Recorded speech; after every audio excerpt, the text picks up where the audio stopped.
रिश्ते हमेशा वही चुनो जो आपका साथ दे, सहारा दे। उन रिश्तों के पीछे मत भागो जो आपको दर्द दे, चोट दे। आप अपने जमीर को मारो और जाके उनके पैर पकड़ लो कि महाराज भैया मेरे अपने हो, आप क्यों मुझसे दूर भाग रहे हो। वो आपको दुत्कारे, लात मारे, आप पे हंसे, मुस्कुराए, जो भी करे, आपका तो काम उसको। दोस्तों नमस्कार। आज का टॉपिक है, अरे भाई मेरा परिचय तो आप भूल ही गए। मैं हूं आपका प्यारा सा दोस्त कौशल वर्मा। तो दोस्तों आज का टॉपिक लेकर आया हूं कि जो रिश्तेदार जिन्हें आप अपना खास समझते हैं, अगर वो आपका साथ नहीं दे रहे, आपसे रूठ रहे हैं, तो आप क्या। दोस्तों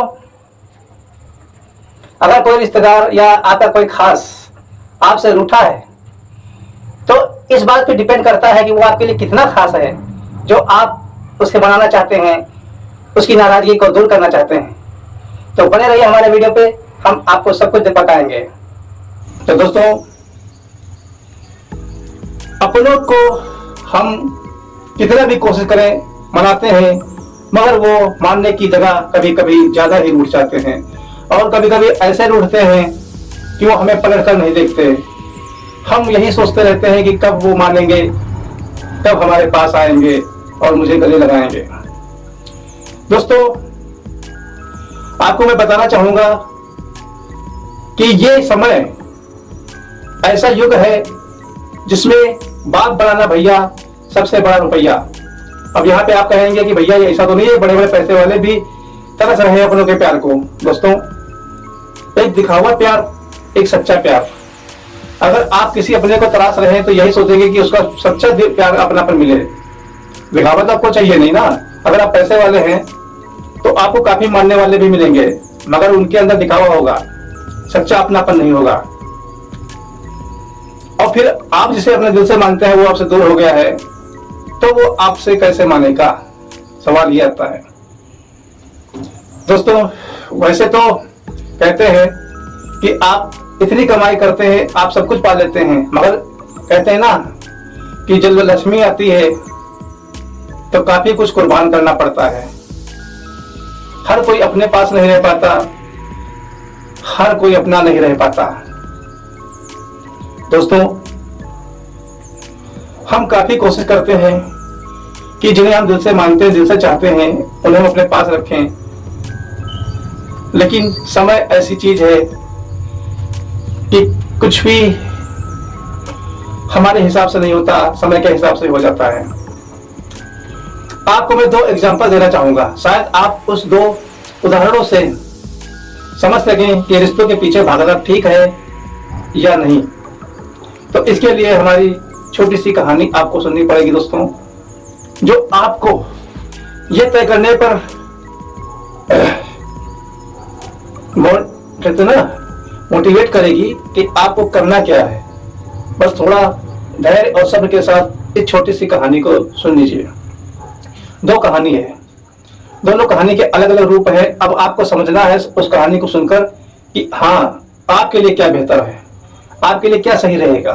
और ये कहानी नहीं है दोस्तों, ये कहीं ना कहीं सच्चाई है जिसे मैं आपके सामने रख रहा हूं। दोस्तों एक वृद्ध दंपत्ति था, उसके पास प्रॉपर्टी तो थी मगर उसका बेटा नहीं था। उसका एक जवान बेटा किसी दुर्घटना में इस दुनिया से जा चुका था। नहीं, उनके 4 बेटियां थी। उन वृद्ध दंपत्ति की 4 बेटियां थी और 4 दामाद थे, यानी कि उनकी बेटी की शादी हो चुकी थी और उनके कोई औलाद नहीं थी। तो दोस्तों उन्होंने तय कर लिया था कि जो भी उनकी प्रॉपर्टी है उनके मरने के बाद उनके चारों बेटियों में, चारों दामादों में बराबर बराबर बांट दी जाएगी। मगर जीते जी हम किसी को नहीं देंगे, मरने के बाद वो सब उनको दे दी जाएगी। उनका ये अड़िग निश्चय था कि हाँ हम उनको चारों को बराबर बराबर दे देंगे। उन्होंने सब्जी से बता दिया था। मगर इसके बाद क्या हुआ आपको पता है? मैं बताता हूं। बूढ़े बुजुर्ग का कोई ख्याल नहीं रखता था,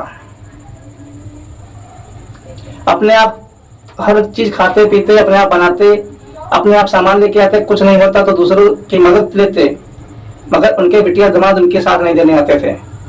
क्यों? उनके अंदर एक ये बात थी कि यार इनके प्रॉपर्टी सबको हम बराबर मिलेगी, फिर हम क्यों इनके लिए खर्चा करें? वो सोचते यार जब सबको बराबर मिल रही है तो हम क्यों खर्चा करें। यही सोच के चारों लोग कुछ नहीं देते थे उनको।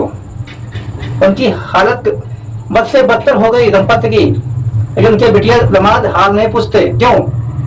उनको तो कहना था कि हाँ जब मिलना तो सभी को है, तो कोई खर्चा नहीं दे रहा, कोई हाल नहीं पूछ रहा, तो हम क्यों पूछें।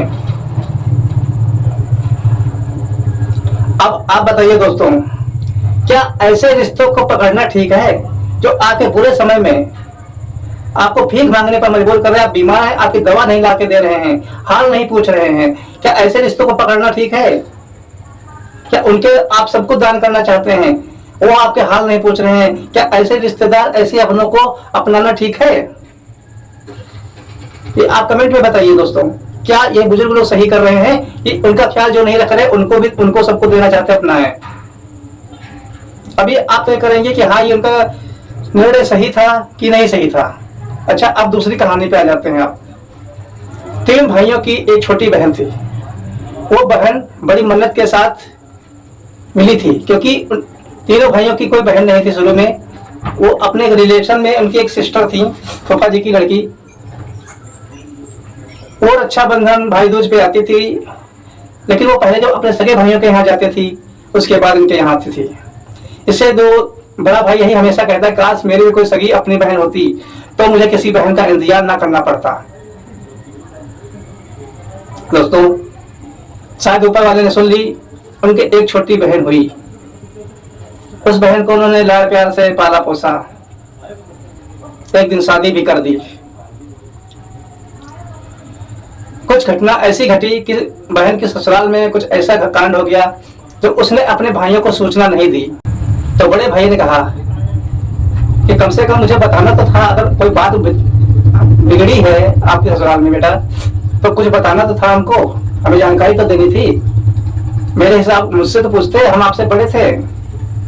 तो उस बहन ने कहा कि आप अपना देखो, हम अपना देखते हैं। उसके बाद उसने उस घर से आना जाना उस घर में छोड़ दिया, अपने मायके में आना जाना छोड़ दिया।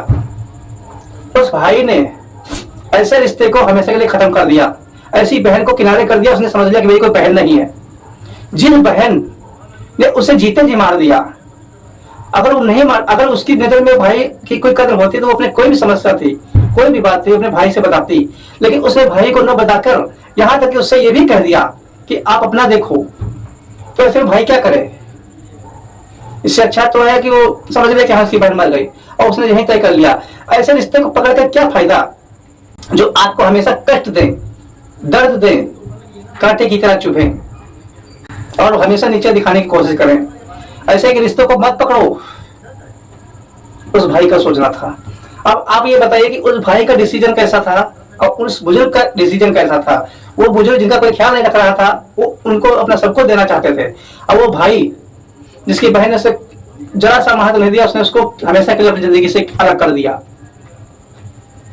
अब दोस्तों ये तय आपको करना है कि आपको उनको भाई की तरह बनना है कि जो रिश्ते आपको दर्द दे रहे, कष्ट दे रहे, उनको पकड़ के रखना है। वो किनारे जा रहे हैं, आपसे दूर भाग रहे हैं, कोई धक्का मार रहे हैं, हट हम तेरे सहारे नहीं हैं, और फिर भी अरे भाई मेरे तुम मेरे अपने हो, तुम ये कह रहे हो उनसे हो। या उन बुजुर्ग की तरह जो बीमार पड़े हैं, उनकी दवा तक पूछने कोई नहीं आ रहा और वो कह रहे हैं कोई बात नहीं है, मेरा सब कुछ उन्हीं को जाएगा, भले मेरा कोई ख्याल करे या ना करे। वो रिश्तों में बंधे हैं, उनको रिश्ता प्यारा है, अपनी जान नहीं, अपनी परेशानी नहीं। और वो भाई जिसके रिश्ते की किसी ने कदर नहीं की, जिसने अपनी बहन के ऊपर वाले से मांगा था कि मेरी भी कोई बहन होती, रक्षाबंधन में सोनी कलाई लेकर वो भाई कहते आए, बहन होते हुए भी उसकी कलाई सुनी रहती है। क्यों? वो भी चाहता तो कहता हाँ चलो भाई कोई बात नहीं, मेरी बहन है, गलती हो गई। मगर जिस बहन ने उसको जीते जी उसको कोई वैल्यू नहीं दी, तो उस बहन को पकड़कर क्या करेगा? उस बहन के साथ रहकर क्या करेगा? रिश्ते हमेशा वही चुनो जो आपका साथ दे, सहारा दे। उन रिश्तों के पीछे मत भागो जो आपको दर्द दें, चोट दे। फिर भी आप अगर अंधे बनकर उन बुजुर्ग की तरह अपने चोट देने वाले और दर्द देने वालों के पीछे आप दौड़ रहे हैं, भाग रहे हैं, उनको मनाना चाहते हैं, तो मेरा यही कहना है भैया, आप अपने जमीर को मारो और जाके उनके पैर पकड़ लो कि महाराज भैया मेरे अपने हो, आप क्यों मुझसे दूर भाग रहे हो। वो आपको दुत्कारे, लात मारे, आप पे हंसे, मुस्कुराए, जो भी करे, आपका तो काम उसको मनाना। कैसे मनाना है, रो के बिलक के जैसे भी उसको मना लो, या फिर अपने जमीर की सुनो और हर उस इंसान को दुत्कार दो जो तुम्हें दुत्कार रहा है। तो एक बार आपसे दूर भाग रहा है, आप उसको हमेशा के लिए दूर कर दो। चाहे आपको करना है दोस्तों कि आप क्या चाहते हो, आप क्या करना चाहते हो। इन दोनों कहानियों से भाइयों की और या उन बुजुर्ग दंपति की तरह बनना चाहते हो, किसकी तरह बनना चाहते हो, रिश्तों का बोझ ढोना चाहते हो या रिश्तों के साथ चलना चाहते हो। मेरा राय आपके साथ है और आपके पास है, जवाब मेरे पास है। दोनों कहानियों के रूप में आप जिसको चुनना चाहे, जो रास्ता अपनाना चाहे अपना सकते हैं। बस दोस्तों, अब आपने कौन सा रास्ता चुना है, कौन सा नहीं, ये कमेंट में बताइए। और मेरा बताया गया रास्ता आपको समझ में आया, अच्छा लगा है तो वीडियो को लाइक कीजिए और अपने दोस्तों को जो इन रिश्तों के जाल में फंस रहे हैं, फंसे हुए हैं, उनको शेयर कीजिए ताकि उनको भी कोई रास्ता मिल सके। मिलते हैं अगले वीडियो में। नमस्कार दोस्तों।